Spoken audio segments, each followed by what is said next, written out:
I'm here today with Ken Hirz, a past president of the NCBC. Ken, thank you for taking the time to sit down and talk with me today. Thanks, Marilyn. And I want to get started with asking you to please describe your career with the bankruptcy court. When did you get started, and what positions, if you have held other positions than clerk? Well, I started my career in a state court system right out of college in the Cuyahoga County Juvenile Court in Cleveland, Ohio. And I was there for 18 years, working my way up to a position of Deputy Chief Probation Officer before I was able to join the federal courts in 1992. So it was a nice backdrop before I could move into the federal court system. I've been there since '92, and I started as a Chief Deputy Clerk. Worked for Beth Ferguson, who was a clerk at the time, and I was Chief Deputy for about 5 years, and then moved in, was appointed by the judges as the clerk 17 years ago now, in 1998. And so I've had a great career, having worked now for 12 state court judges and 17 federal bankruptcy judges. I work in the Northern District of Ohio, and we have 8 standing federal bankruptcy judges, and we're in the top 10 bankruptcy courts in the country by case filing. So it's a pretty large court, and I've been fortunate to have my entire federal career in one location. Very good. When did you first join NCBC? Well, having come from the state court system, I was pretty familiar with the benefits of being involved with a professional organization for training and just for career enhancement. So when I came from the state court system over to the federal, NCBC was really the only professional organization for bankruptcy clerks. And at the time when I joined in 1992, I joined right up because Beth Ferguson was the president of NCBC the following year. And so she encouraged me greatly, which it didn't take much. And so I was pleased to join as a member as soon as I joined the federal courts in '92. Great. When did you become an officer in the NCBC? I was probably at the court for about 9 years before I not only got interested, but began to try to run for the board. And I did that in 2001, in part because that was the year that Cleveland co-hosted the NCBC FCCA conference in Cleveland. Mm-hmm. And it was in August, and we had the benefit of having the director at that time, Ralph Meekum, come and address our conference, which was great. We had about 600 attendees between the two organizations, and we were also treated by our big evening social event at the Cleveland Rock and Roll Hall of Fame and Museum. And so it was a really beautiful setting, and we did as nice with the weather as St. Louis did here for us this year in 2014 as far as the weather. It was a good weather week, and so I joined the board at that time and the Board of Governors, and that was a 2-year term, so I was there from 2001 to 2003. And then took a little time off and came back in 2008. I came in as the president-elect in 2008. Of course, that's a 6-year term that you're signing up for, so I spent 2 years as president-elect or vice president from 2008 to 2010, and then I served my presidential term from 2010 to 12. And over the last couple of years as past president, however, due to the unfortunate sudden death of our longtime treasurer, John Giannichetti, he passed away just for a conference last year in 2013 in Baltimore. And so I offered to take over those responsibilities, and the board appointed me as such. So for the last year, I've actually been doing the treasurer duties. And it's not a really heavily sought out after position. I don't know why, because it's really a sweet position with the board. It gives a little different perspective. And but nobody was really running this year, so Leanne asked me if I'd run for treasurer again, which I'm doing. So I'll be on another 2-year terms after this conference from 2014 to 2016, which would be really a total of 10 years then in 5 different positions with the NCBC board. Keep going, and you might have as many positions as Wayne Wolf did. Hard to imagine. Well, during your term as president, what are some of the issues that arose that NCBC had to deal with, and how were those dealt with, or were they tabled, or just describe what went on during your term? Well, it's an interesting history. I mean, we all, as we go through time, I want to say, so we have to kind of turn the clock back a couple of years during my presidency, and there were issues. What we tried to do during the couple of years was to, first of all, tackle the financial strength of the organization, and I was able to renegotiate the insurance broker agreement with Gallagher Benefits, and we tripled our revenue and started to put us on a much better financial position back in that occurred in January of 2011. And so that helped kind of boost our ability then to reestablish the scholarship program that you had years ago. And so it gave us kind of a better foothold, so that got established during that term, and we began giving $500 scholarships with a $4,000 cap starting in the 2013 conference, I think, was the first. I can't remember if we did in 12 or 13. So we did that, and of course, also during the term, we created a new staff position called the website administrator. We have then, with that position, 4 staff positions, which you're familiar with as being our historian, you and Jennifer. And so we have the historian, the impact editor, the business manager, and now we had a website administrator. We try to focus on improving our website, making it better for our members and for the board to be more useful and friendly to the people who are using it. So those things were done during those couple of years. We also had, I turn my page here. We also had the dual membership with NACM, which we established in 2012. And this was our sister organization. We tried to improve opportunities for our staff, for our members to become members of NACM for a much better price. And then during my term also, we actually got our membership to almost 1,400 members. And the amazing thing during those years, I was fortunate to be present during the New Orleans 2011 and San Francisco 2012 conferences, were our 2 largest attended conferences. We had 630 people in New Orleans and 635 in San Francisco. And you know, when you think that half your members are going to come to an annual conference, it was really nice to see. Of course, those were 2 pretty nice venues to be at, which did help the attendance figures. But we also try to improve our relationship with the National Conference of Bankruptcy Judges and the Federal Court Clerks Association. And then lastly, one of the things that we tried to do was to create a mentorship committee that eventually was instituted the year after I left as president, to provide mentorship to other members of our organization. And so thanks to Eddie Emmons and many folks in San Francisco court and others around the country, we started to fill some gaps in what we thought were some services that could help people improve their ability or enhance their ability to forward their careers. So.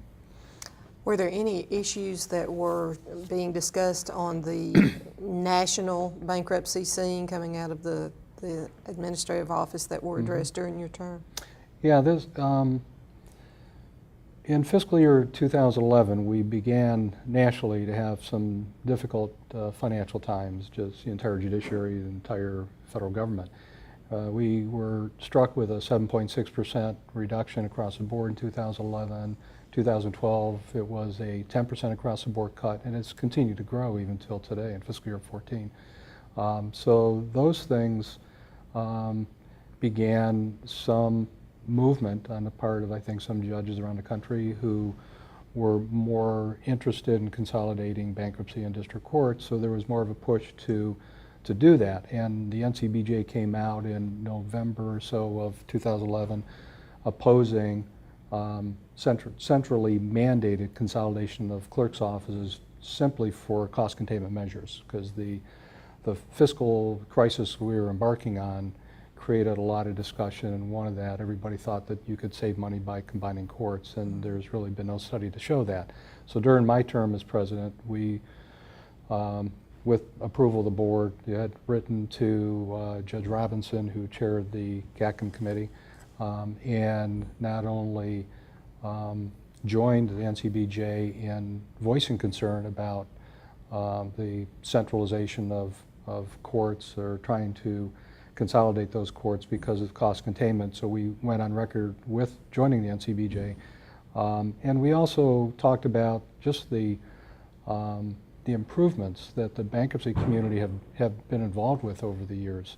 Between 1993 and 2010, bankruptcy experienced an 82% increase in case filings, yet we had 11% fewer staff. And I think it went to the heart of the matter, which is that the bankruptcy, it has been well known that the very creative people work together very well, looking to try to become more efficient and use our limited resources that we have. And so we try to indicate how resourceful and how economic the benefits that we were in the bankruptcy community compared to other court units. And I think that still holds to today.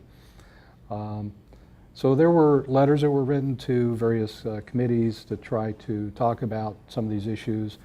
And in May of 2012, we again wrote to Judge Robinson, this time addressing the shared administrative services cut which were being experienced. In fiscal year 12, we were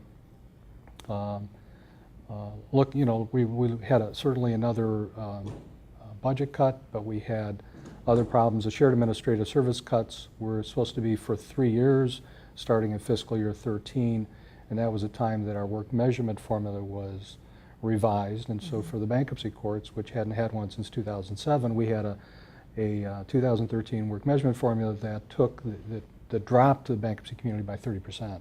We went from 6,000 to 4,500 strong. And so we lost the 30%. Now, granted, some of those were unfilled positions, but we dropped 30% in that. And on top of that, with the budget cut, and then to throw shared administrative services into the mix was like a triple hit. And it was devastating to just mission-critical operations of the bankruptcy court. So we asked the committees to back off on that a little bit, which they did. They pushed it from 13, delayed it to fiscal year 14. And this fiscal year, as you know, was the first year that we had shared administrative service cuts, and they have cut deep, and they're planning to do it for a couple of more years. So, so we had to kind of push back a little bit on some of the cuts that were happening, particularly the bankruptcy court, because over those years we took larger cuts and deeper cuts than any court unit in the judiciary. Well, as you mentioned just a little bit ago, you are now serving as the NCB treasurer after John G. Nicketti's untimely death. Yeah. And has moving into that position changed at all your perspective about the NCBC and how the organization works?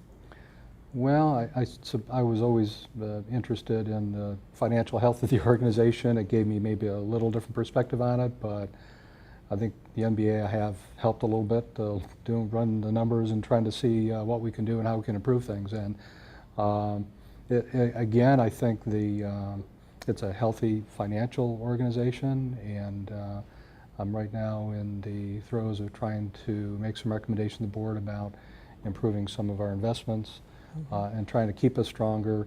Right now, you know, we're less than 1% with funds that might be in a saving account versus trying to do a little more strategic investment in a conservative way with some of those, and try to get over 5% or to do something better with our savings. And again, it's not a huge amount that we have that we're working with, but you know, I think we've always been very concerned with, especially some of the difficult times we've had financially in the bankruptcy courts, that if we ever had to cancel one of these annual conferences, it would run us about $300,000, and we don't have that kind of money. So we're trying to just grow what we have and try to protect ourselves so that we can maintain a good financial base. And that's what I hope to continue to do as treasurer, and I look forward over the next couple of years to do the same. Well, you have, in the last couple of years since moving into the past president's position, have called together an advisory council of other past NCBC presidents. If you would talk about how that council, if you want to call it a council, operates, what issues they have addressed and what actions they have taken on behalf of the NCBC.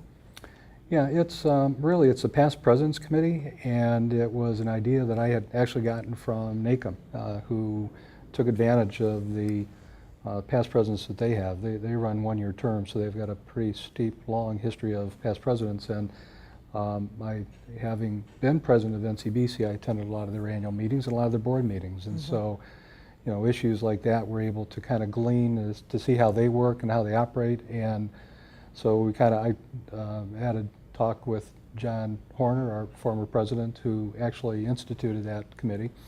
And so for the last year and a half or so, the committee's been pretty viable. It's a group of about 10 past presidents that go back historically into the 80s when this organization first began. So with folks like Brenda Argo and Mary Weibel, and up to the more current presidents like Barry and Ken and others. And Mark, we've got a lot of history and a lot of learning that we can take advantage of. And it's really an advisory capacity that this committee works.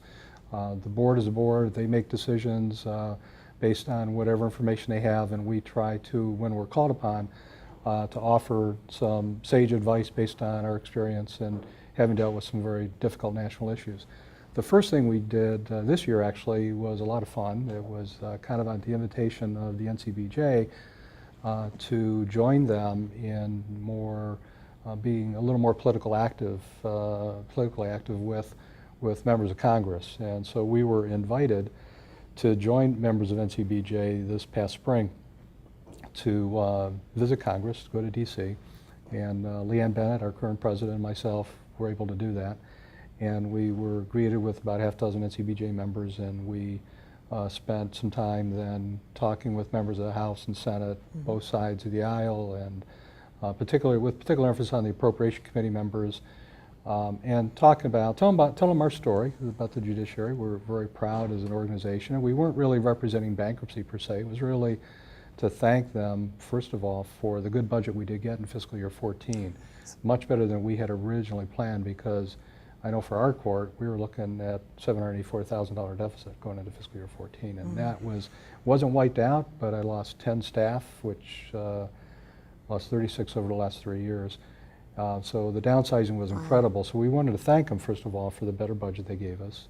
We tried to tell them about some of the cost-cutting initiatives that the judiciary has undertaken over the last number of years in space and other areas.